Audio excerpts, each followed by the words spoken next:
Sebentar ini lagi pause ya. Eh, yang menarik kemarin, ya, yang saya sedang garis bawahi dan itu cukup viral tentang gimmick ya waktu debat cawapres itu ya. Bagaimana si siapa itu Gibran. si Gibran melakukan gimmick buat buat orang kuno ya, buat orang tua itu penghinaan. Tapi kalau buat anak milenial itu sebetulnya adalah suatu tindakan yang lucu ya, yang menghibur. Tapi kalau buat orang tua penghinaan. Lalu kalau kita melihat wataknya Mahfud MD ini kan memang rada pendendam ya dia ya. Kelihatan mukanya kan singit begitu ya. Kedua, Gibran ini kan sekolah lulusan luar negeri ya dan milenial sehingga kayak kita ini yang masih rajin nge YouTube, nge TikTok, masih rajin ini ya. Sehingga pengetahuan kita kan banyak. Walaupun kita tidak mendalam, tapi kan semua kita banyak tahu. Sedangkan Mahfud MD hanya tahu di bidangnya dia saja, ya itu saja dan itu pun ya kalau tanya prestasinya apa, Menko Polhukam ini ya nggak ada prestasinya, nyatanya gereja yang masih ditutupin, ya kan, masih saja terjadi demo-demo nggak jelas, persekusi nggak jelas, ya kan, dan apakah benar-benar si Mahfud MD itu melakukan tugasnya, ya kan, politik pun nggak jelas, apanya keamanan pun nggak jelas. Iya betul Pak. Kalau tanya sama kemarin, siapa Muhammad? Kemarin di podcast ya Uya Kuya itu kan Pak Alvin Lim kan diundang tuh Pak. Ya. Dia beberkan lah itu peran Pak Mahfud Menko MD. Polhukam Pak Mahfud MD. Wah habis itu. Memang itu Menko Polhukam ini mengamankan Islam bukan mengamankan negara sebetulnya.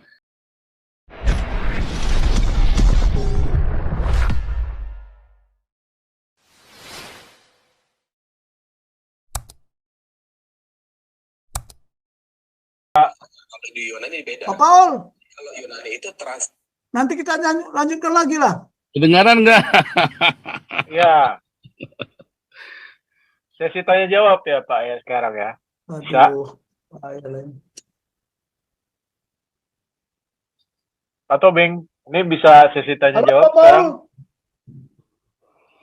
Ya. Iya. Ya, tanya jawab. Ini Pak Tobing dengarkan dari WhatsApp aja deh. Iya.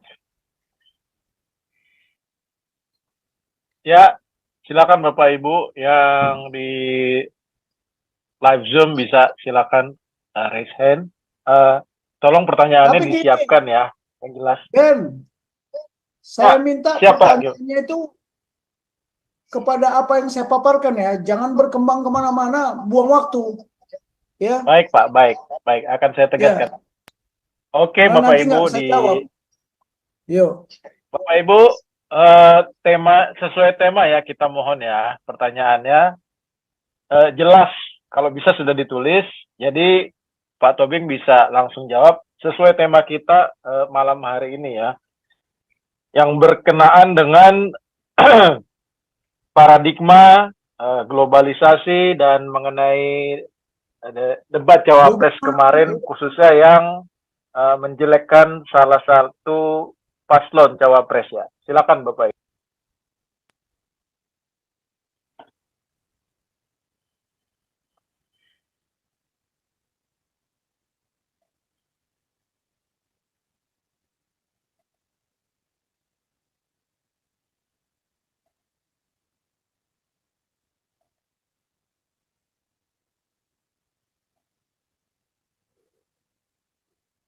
Halo. Iya Pak, kita lagi nunggu ini. Yang mau raise hand atau yang mau tanya, kita lagi nunggu. Sebentar Pak. Ya, kalau nggak ada, kalau lanjut dulu, nggak apa-apa deh. Iya. Lanjut dulu Pak. Iya nih biasanya kalau udah mau selesai, kita mau selesai baru pada ngantri. Lanjut Pak Tobing. Jadi gini,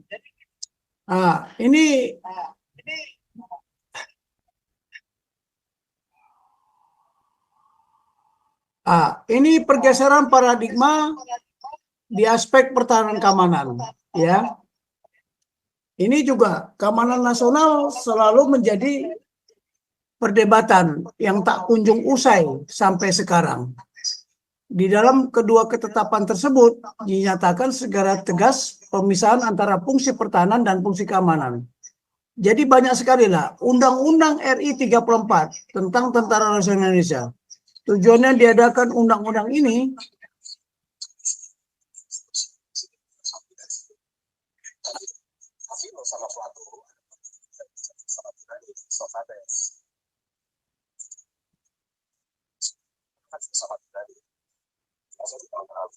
Tetapi saya sangat menyalahkan. Undang-Undang Nomor 34 ini juga membelenggu. Jadi memperlemah pusat kekuatan TNI yang sebenarnya tidak ada undang-undang tentang institusi militer yang ada. Adalah undang-undang keprajuritan. Coba ditanyalah ke Amerika, ke Singapura, ada undang-undang institusi tentaranya? Nggak ada. Jadi Indonesia memang ya ini amandemen. Persoalan berikutnya adalah ketika pasal 30 undang-undang menyatakan bahwa TNI Polri adalah kekuatan utama sistem pertahanan keamanan, ya kan, rakyat semesta. Ayat ini pun menunjukkan atau dapat ditafsirkan bahwa yang dimaksud ancaman terhadap negara dan bangsa oleh Undang-Undang 45 adalah ancaman fisik dan atau ancaman bersenjata. Jadi ini banyak sekali lah overlapping. Tambah lagi ini undang-undang otonomi daerah dan banyak lagi undang-undang lainnya. Belum lagi pada aspek kesejahteraan nasional dan aspek hubungan internasional. Nah ini kalau deterritorialization, pembagian kekuasaan kewilayahan dilakukan melalui undang-undang otonomi daerah. Adanya pembagian kewilayahan otonomi daerah. Ya, daerah adanya ketentuan-ketentuan yang berhak menjadi pimpinan di daerah harus putra daerah, khususnya daerah istimewa yang tidak sesuai dengan doktrin dan wawasan Nusantara. Tentang ya banyak lagi lah undang-undangnya ya. Nanti silakan aja. Proses pengaturan institusi. Jadi sekarang institusi pun diatur sedemikian penentuan kembali mengenai kewilayahan. Ya, banyak institusi yang dibentuk ya seperti MPR, ya tidak lagi lembaga tinggi negara, ada DPD, ya macam-macam lah institusi ini ya. Kemudian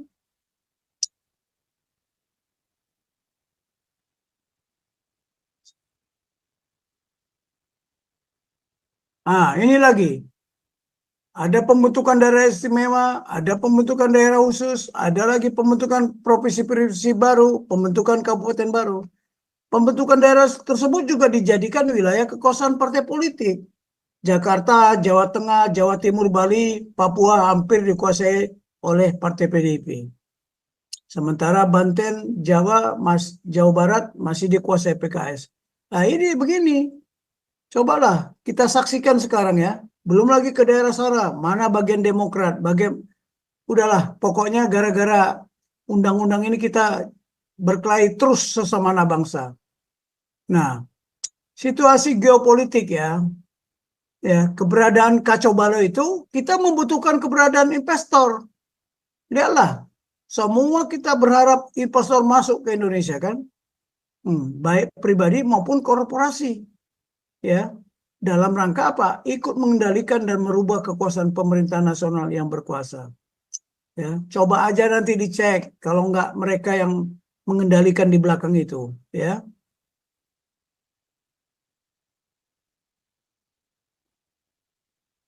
Nah,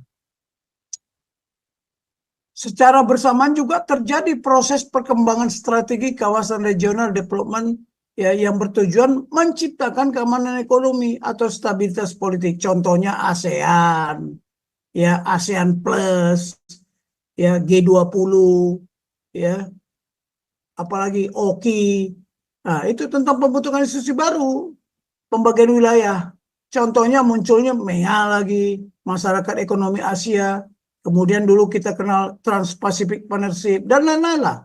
Realita yang dapat kita saksikan bersama di lingkungan nasional adanya 4 kali amandemen Undang-Undang 1945, munculnya berbagai perundang-perundangan yang baru.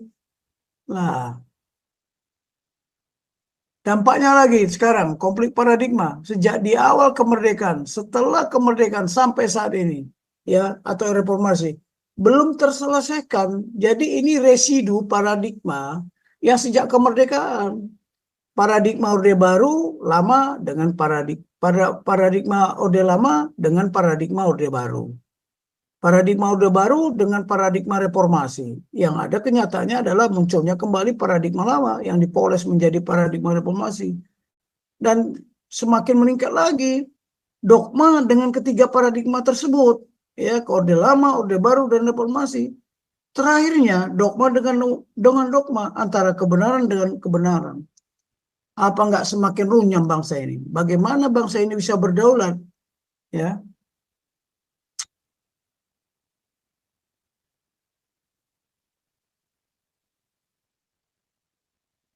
nah, akibat seperti itu apa dampaknya? Ya, kepada kita, ya, menyempitnya wawasan kebangsaan atau wawasan nasional.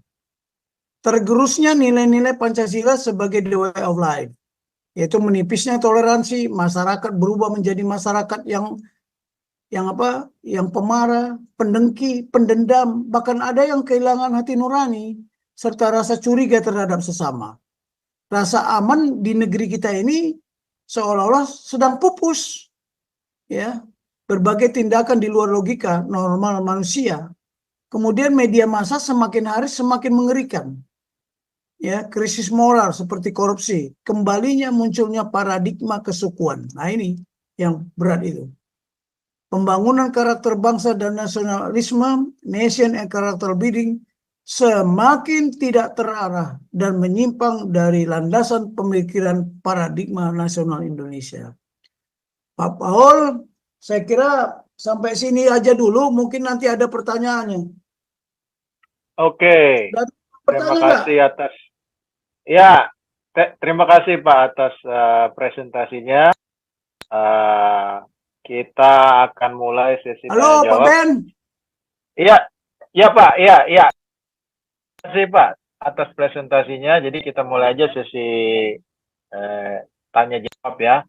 Jadi Bapak Ibu yang ada di live Zoom, silakan apabila ada yang bertanya, kita mohonkan supaya pertanyaannya itu sesuai dengan topik yang ada ya. Jadi kita harap dari jam 20.30 tadi Bapak Ibu sudah menyimak, dan topik-topik yang tadi antarkan oleh Pak Tobing itu berkenaan dengan mengenai paradigma, globalisasi, isu-isu globalisasi, hancurnya demokrasi Pancasila setelah reformasi, konflik antara orang-orang di warga negara, New World Order, deregulation, deterritorialization, dan reterritorialization. Silakan Bapak Ibu yang ingin berkomentar ataupun yang ingin bertanya, Pak Jenderal Tobing siap untuk menjawab. Silakan Bapak Ibu. Atau saya boleh bacakan apabila ada pertanyaan dari chat di YouTube ya Pak ya. Saya coba pilah-pilah ya Pak ya. Bisa. Jadi begini ya, kita mendiskusikan bahwa ada orang yang beranggapan bahwa demokrasi kita ini sudah rubuh, sudah hancur. Tapi dia tidak tahu penyebabnya dari mana. Ya kan, penyebabnya ini kan akumulasi dari pergeseran paradigma. Oke lah, silakanlah.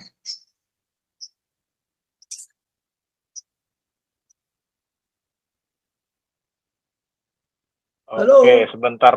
Iya Pak, iya. Saya sambil pilah satu-satu ini Pak yang di chat apa namanya? Chat YouTube ya Pak ya.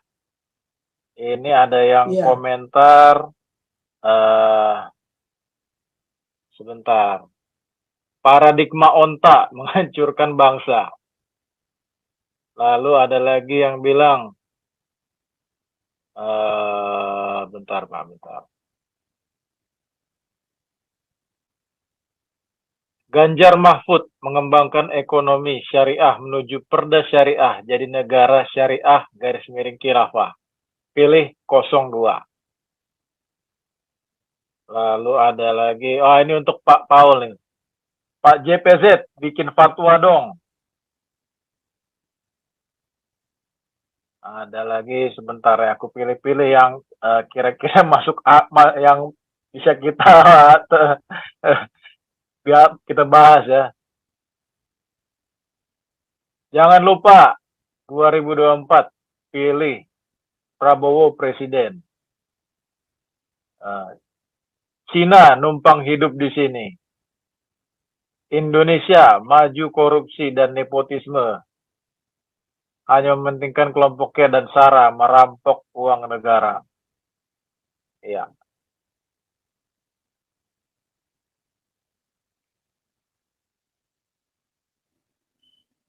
Luar biasa ya. Ini mungkin gini, sebentar ini lagi pause ya. Yang menarik kemarin, ya, yang saya sedang garis bawahi dan itu cukup viral tentang gimmick ya waktu debat cawapres itu ya. Bagaimana si Gibran melakukan gimmick buat orang kuno ya, buat orang tua itu penghinaan. Tapi kalau buat anak milenial itu sebetulnya adalah suatu tindakan yang lucu ya, yang menghibur. Tapi kalau buat orang tua penghinaan. Lalu kalau kita melihat wataknya Mahfud MD ini kan memang rada pendendam ya dia ya. Kelihatan mukanya kan singit begitu ya. Kedua,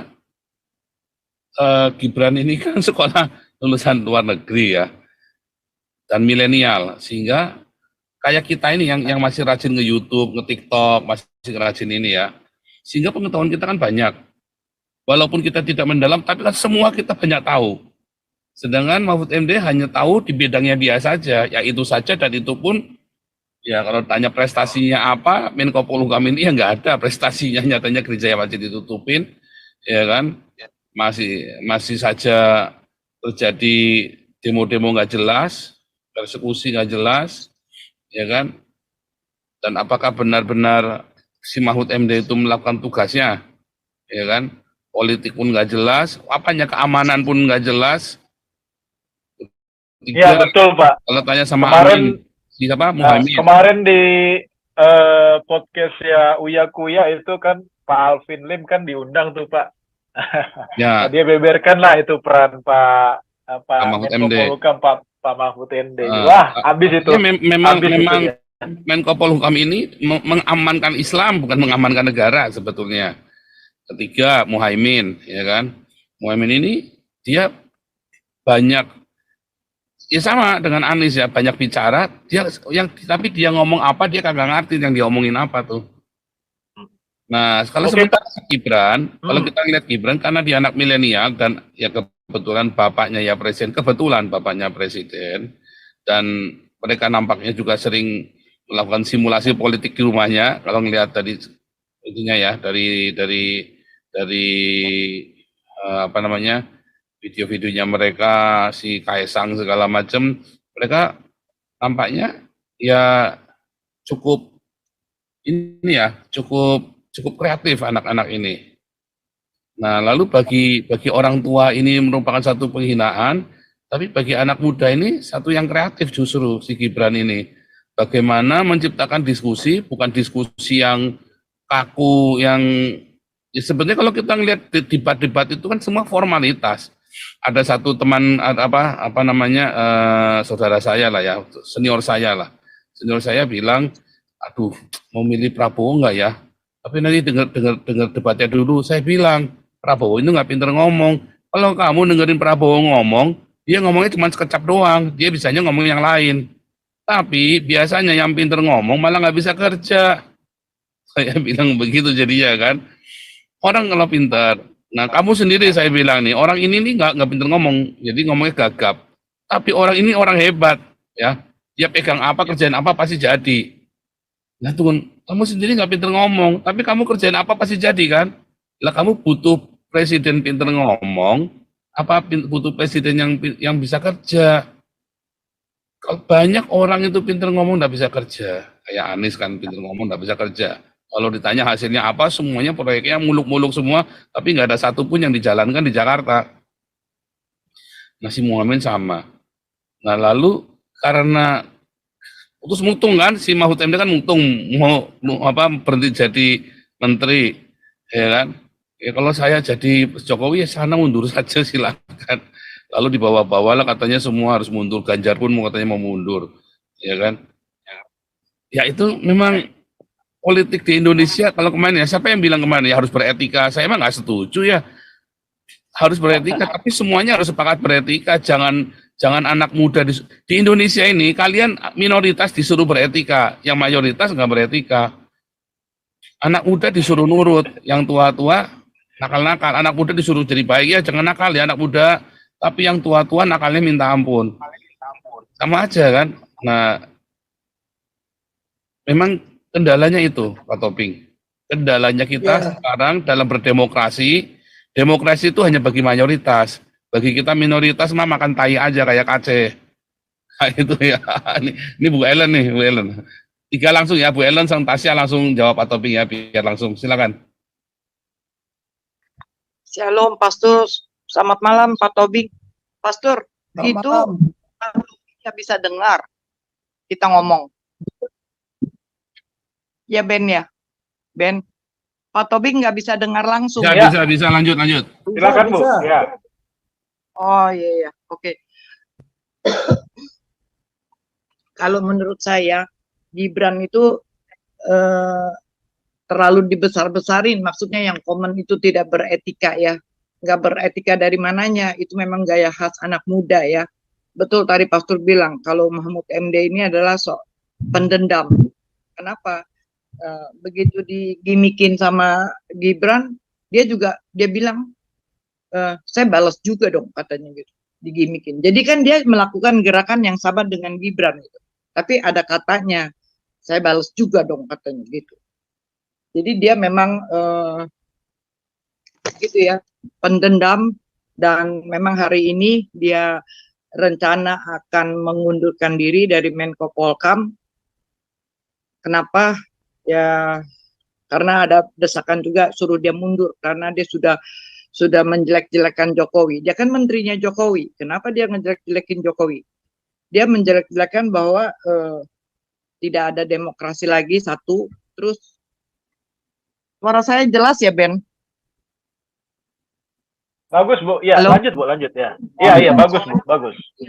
Soalnya saya pakai HP, itunya lagi dibetulin, jadi nggak tahu nih jelas apa enggak ngomongnya ya. Gitu. Bagus Bu Ellen. Ya, silakan Bu, lanjut.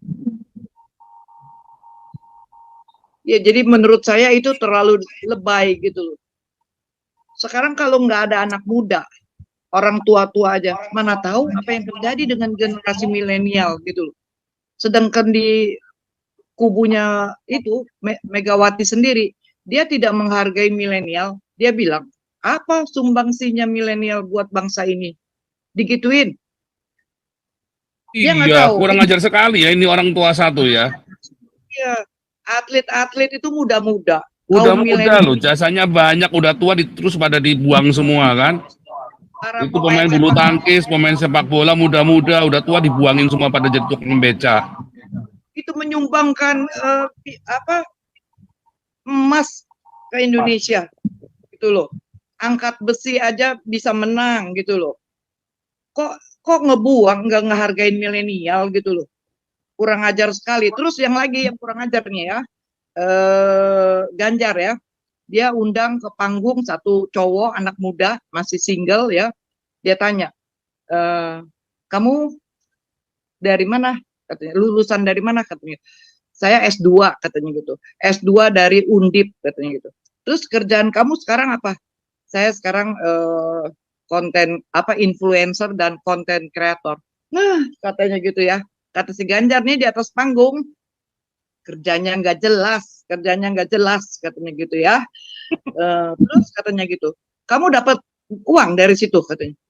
Itu waktu dibilang kerjanya nggak jelas ya, itu anak muda ya, hopeless lu mukanya lu ya. Kurang ngajar, gua udah S2 setengah mati gitu ya, lu bilang gua nggak ada kerjaan ya gitu ya. Yang penting tuh duitnya halal, bukan boleh korup tuh, bener kak gitu. Terus anak muda ini ditanya lagi, kamu digaji, dapat uang? Dapat. Kamu nyaman di situ? Nyaman katanya gitu. Coba tuh digituin. Kan kebangetan banget gitu loh. Sedangkan wakilnya si Ganjar lulusan dari mana? ngomong, menyengsarakan saja sampai kepleset ngomong, sampai perlu diralat berkali-kali, menyengsarakan, dia ulang lagi, itu bahasa Indonesia, bahasa cuman menyengsarakan sampai diulang 3 kali.